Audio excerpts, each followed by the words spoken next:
இது ஃபர்ஸ்ட் மலேசியாவின் செய்திகள் உங்களுக்காக.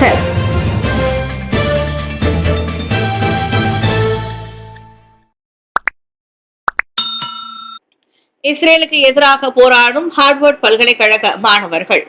உலகின் பல்வேறு நாடுகளில் இருந்து வரும் மாணவர்கள் அமெரிக்காவின் புகழ்பெற்ற ஹார்வர்ட் பல்கலைக்கழகத்தில் தங்களின் பட்டப்படிப்பை மேற்கொள்கின்றனர்.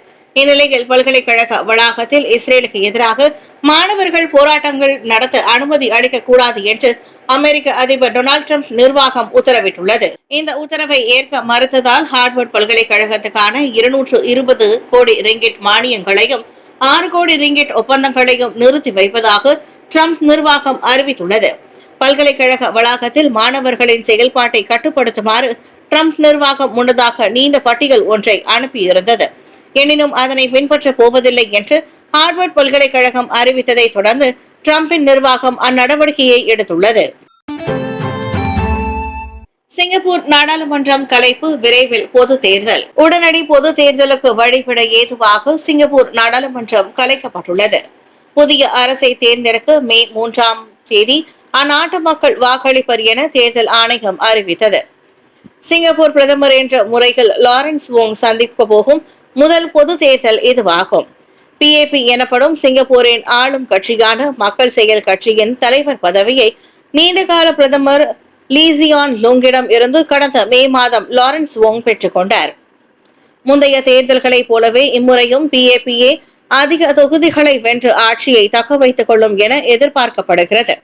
எனினும் அதன் வாக்கு வங்கி சற்று சரியலாம் என பரவலாக கூறப்படுகிறது. 1965ஆம் ஆண்டு முதல் ஆட்சி கட்டிலில் இருக்கும் PAP அண்மைய சில பொது தேர்தல்களில் எதிர்கட்சிகளிடம் அதிக தொகுதிகளை இழந்துள்ளது. 2020 பொது தேர்தலில் எதிர்கட்சிகள் 10 இடங்களில் வென்றது குறிப்பிடத்தக்கது. அமெரிக்க அதிபர் டொனால்டு டிரம்பின் வரி விதிப்புகளால் அந்த வணிக நாடு பாதிக்கப்படும் என அச்சுறுத்தலுக்கு மத்தியில் இத்தேர்தல் நடைபெறவிருக்கிறது. பிரதமராக இருந்த போதும் அதிர பேசாமல் தன்னடக்கத்தோடு நடந்து கொண்டவர் துன் அப்துல்லா பட்டாவி. 2002ஆம் ஆண்டு இறுதியில் நாட்டின் நிதி நிலைமை சற்று தொய்வடைந்திருந்த நிலையில் 2003ஆம் ஆண்டு 5வது பிரதமராக பொறுப்பேற்ற துன் அப்துல்லா அகமது பட்டாவி அடுத்த 2 ஆண்டுகளில் அதை சீர்படுத்தினார். அம்னோவில் இருந்த காலகட்டம் மற்றும் அரசியலில் வெற்றி நடை போட்ட சமயத்தில் மட்டும் இன்றி பிரதமராக இருந்த வேளையிலும் அதிகார தோணியில் அதிர பேசாமல் தன்னடக்கத்தோடு நடந்து கொண்ட துன் அப்துல்லா பட்டாவி தலைமைத்துவத்திற்கு சிறந்த உதாரணம் ஆவார் என்று பேராசிரியர் டத்து முனைவர் NS ராஜேந்திரன் புகழாரம் சூட்டினார். அவர் பிரதமராக பொறுப்பேற்றிருந்த சமயத்தில் அனைத்து சமூகத்தினரிடமும் கொண்டிருந்த அணுகுமுறை போற்றுதலுக்குரியது.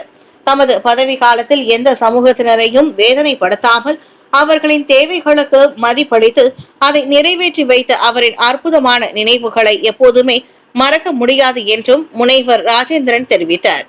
நாட்டு மக்களின் ஒருமைப்பாட்டிற்காக துன் பட்டாவி முன்னெடுத்த பல திட்டங்கள் நினைவு கூர்ந்தார் முனைவர் ராஜேந்திரன். கபாலா பத்தாஸில் துன் அப்துல்லா ஆற்றிய சேவைகள் என்றுமே நினைவு கூறப்படும். பிரதமர் ஆவதற்கு முன்னரே கபாலா பத்தாஸ் நாடாளுமன்ற உறுப்பினராக துன் அப்துல்லா அகமது பட்டாவியை தாம் நன்கு அறிந்திருப்பதாக கபாலா பத்தாஸ் PPP தொகுதி தலைவரான மு வேலாயுதம் தெரிவித்தார். கபாலா பத்தாஸ் தொகுதியில் கடந்த 2001ஆம் ஆண்டில் தாம் முதல் முறையாக PPP தொகுதி கிளையை ஆரம்பிக்கும் போது அவரின் நட்பு தமக்கு கிடைத்ததாக கூறிய வேலாயுதம் அந்த நட்பு சுமார் 28 ஆண்டுகளுக்கு மேலாக நீடித்ததாக குறிப்பிட்டார். அப்போது நாடாளுமன்ற உறுப்பினர் பதவியில் மட்டும் இருந்த துன் பட்டாவியை இந்திய சமுதாயத்தின் தேவைகளை முன்னிறுத்தி சென்று சந்தித்தால் இல்லை என்று சொல்லாமல் தம்மால் முயன்ற மற்றும் தேவையான உதவிகளை வழங்கக்கூடியவர் என்று புகழாரம் சூட்டிய வேலாயுதம் அவருடன் தாம் பெற்ற மறக்க முடியாத நினைவையும் பகிர்ந்து கொண்டார். ஒருமுறை நான் புத்ரஜயாவில் அவரை சந்திக்க சென்ற வேளையில் அவரின் அறை கதவை திறந்து உள்ளே செல்லும் போது என்னை பார்த்ததும் இனம் புரியாத மகிழ்ச்சி அடைந்த அவர் என்னை அழைத்து அவரின் அருகிலேயே அமர வைத்து அவர் கையாலேயே எனக்கு தேநீர் கலந்து கொடுத்தது வாழ்வில் எப்போதுமே மறக்க முடியாத அனுபவமாகும். அதை இன்று நினைத்தாலும் எனக்கு கண் கலங்கும் என்று அவர் கூறினார்.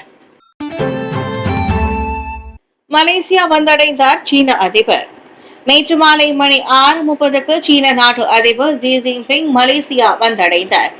கோலாலம்பூர் அனைத்துலக விமான நிலையத்தின் காம்ப்ளெக்ஸ் புங்காராயாவிற்கு வந்து சேர்ந்த அவரை பிரதமர் ஸ்ரீ அன்வார் இப்ராஹிமும் அமைச்சரவை உறுப்பினர்களும் வரவேற்றனர். மாட்சிமை தங்கிய மாமன்னர் சுல்தான் இப்ராஹிமின் அழைப்பை ஏற்று நேற்று தொடங்கி ஏப்ரல் 17ஆம் தேதி வரை அவர் இப்பயணத்தை மேற்கொண்டார். ஆக கடைசியாக கடந்த 2013ஆம் ஆண்டில் மலேசியாவிற்கு வந்த சீன அதிபர் ஸ்ரீ அன்வார் இப்ராஹிம் பிரதமராகிய பின்னர் மலேசியாவிற்கு மேற்கொள்ளும் முதல் அதிகாரப்பூர்வ பயணம் இதுவாகும். மண்ணை விட்டு மறைந்தார் மனித மூலதன மேம்பாட்டு தந்தை. மலேசியாவில் மனித மூலதன மேம்பாட்டில் அதிகம் பங்களித்து மனித மூலதன மேம்பாட்டு தந்தை என்று அங்கீகரிக்கப்பட்ட 5வது பிரதமர் துன் அப்துல்லா அகமது பட்டாவி காலமானார். பாக்லா என்று அழைக்கப்பட்டும் 85 வயதுடைய அவர் வருங்கால சந்ததியினரின் சிறந்த அடித்தளமாக மனித மூலதன அம்சத்தை வலியுறுத்துவதில் ஒரு முன்னோடியாக இருந்தார். சிறந்த நாட்டை மேம்படுத்துவதில் கல்வி, ஒழுக்கம் மற்றும் கட்டொழுங்கு போன்ற நேர்மறை அம்சங்களை துன் அகமது அப்துல்லா பட்டாவி வலியுறுத்தினர். 2003ஆம் ஆண்டு அக்டோபர் 31ஆம் தேதி தொடங்கி 6 ஆண்டுகளாக நாட்டை நிர்வகித்த அவர் தேசிய இலக்கு, தேசிய ஒருமைப்பாட்டு திட்டம், பொருளாதார மண்டலம், மனித மூலதன மேம்பாடு மற்றும் இஸ்லாம் அட்ஹரி உட்பட 5 முதன்மை அடிப்படை கூறுகளை வகுத்தார். 1939ஆம் ஆண்டு நவம்பர் 26ஆம் தேதி பினாங்கு பயன் லபாஸில் பிறந்த துன் அப்துல்லா அம்மாநிலம் முழுவதிலும் உள்ள சில பள்ளிகளில் தமது தொடக்க மற்றும் இடைநிலை கல்வியை கற்றார். பின்னர் மலாயா பல்கலைக்கழகத்தில் 1962 தொடங்கி 1964ஆம் ஆண்டு வரை இஸ்லாமிய கல்வித்துறையில் தமது பட்டப்படிப்பை தொடர்ந்து ஆசிரியராக பணியாற்றினார். கல்வி, தற்காப்பு, வெளியுறவு அமைச்சர் பதவிகள், துணை பிரதமர், உள்துறை அமைச்சர் பதவி உட்பட அமைச்சரவையில் சில முக்கிய பதவிகளை வகுத்தார். துன் டாக்டர் மகாதேர் தமது அனைத்து பதவிகளிலும் இருந்து விலகிய பின்னர் 2000 தொடங்கி 2003ஆம் ஆண்டு வரை அம்னோ துணைத் தலைவர், 2003 தொடங்கி 2009 வரை ஆண்டு அம்னோ தலைவர் பதவியினை அவர் வகித்தார். 2009ஆம் ஆண்டு ஏப்ரல் 3ஆம் தேதி பிரதமர் பதவியில் இருந்து விலகிய பின்னர் அவருக்கு துன் பதவி வழங்கப்பட்டது. துன் அப்துல்லாவுக்கு பிரதமர் இறுதி மரியாதை. மறைந்த துன் அப்துல்லா அகமது பட்டாவிக்கு பிரதமர் ஸ்ரீ அன்வார் இப்ராஹிம் நேற்று தேசிய பள்ளி வாசலில் இறுதி மரியாதை செலுத்தினர். மதியம் மணி 1 அளவில் அப்பள்ளி வாசலின் பிரதான தொழுகை மண்டபத்திற்கு அவர் வருகை அளித்தார்.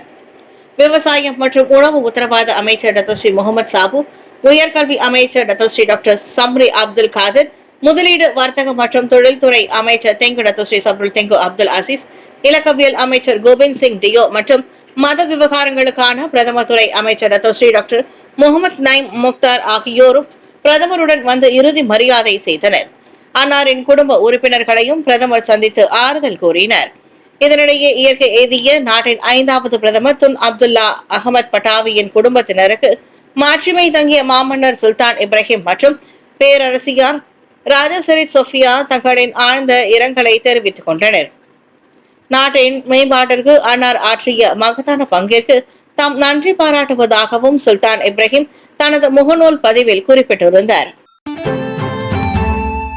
தேசிய அளவிலான ஆசிரியர் தின கொண்டாட்டத்தில் சிறந்த கல்வி முறை குறித்து வலியுறுத்து குரு பெமாகு ரெஃபமசி பண்டிடிகான் என்ற கருப்பொருளில் மே மாதத்தில் சரவாக்கில் நடைபெறவிருக்கும் தேசிய அளவிலான ஆசிரியர் தின கொண்டாட்டத்தில் மேலும் சிறந்த நாட்டின் கல்வி முறை குறித்து வலியுறுத்தப்படவிருக்கிறது. ஆசிரியர்களை வலியுறுத்தும் முயற்சிய இதுக்கு முன்னர் அரசாங்கம் அறிவித்த 6 முயற்சிகளை தவிர்த்து மிக சிறிய அளவில், அதாவது வகுப்பறையில் பள்ளி முறையை மேம்படுத்துவதில் தங்கள் தரப்பு கவனம் செலுத்துவதாக கல்வி அமைச்சர் பட்லினா சிட்டேக் தெரிவித்தார். இந்த கல்வி சீர்திருத்தத்தை ஆசிரியர்களும் நிர்வகிப்பாளர்களும் வழிநடத்த வேண்டும். தற்போது நாங்கள் அமல்படுத்துவது உண்மையிலேயே நாட்டின் கல்விக்கு தாக்கத்தையும் விளைவையும் ஏற்படுத்துவதை உறுதி செய்ய இது அவசியம் என்றார் அவர். 2025ஆம் ஆண்டு தேசிய அளவிலான கெரகன் மாசா தொடங்கி வைத்த பின்னர் பட்லினா சிட்டேக் அவ்வாறு குறிப்பிட்டார். இந்நிகழ்ச்சியில் கல்வி துணை அமைச்சர் வாங்கா ஓவும் கல்வி தலைமை இயக்குநர் அஸ்மான் அட்னானும் கலந்து கொண்டனர். இதனிடையே நாடு முழுவதிலும் உள்ள 10,236 பள்ளிகளில் தற்போது பணியாற்றும் சுமார் 4,30,000 ஆசிரியர்கள் மாணவர்களை மேம்படுத்தும் பணியிலும் பயன்படுத்தப்படுவதற்கு கல்வி அமைச்சர் இலக்கு கொண்டுள்ளதாக அவர் தெரிவித்தார்.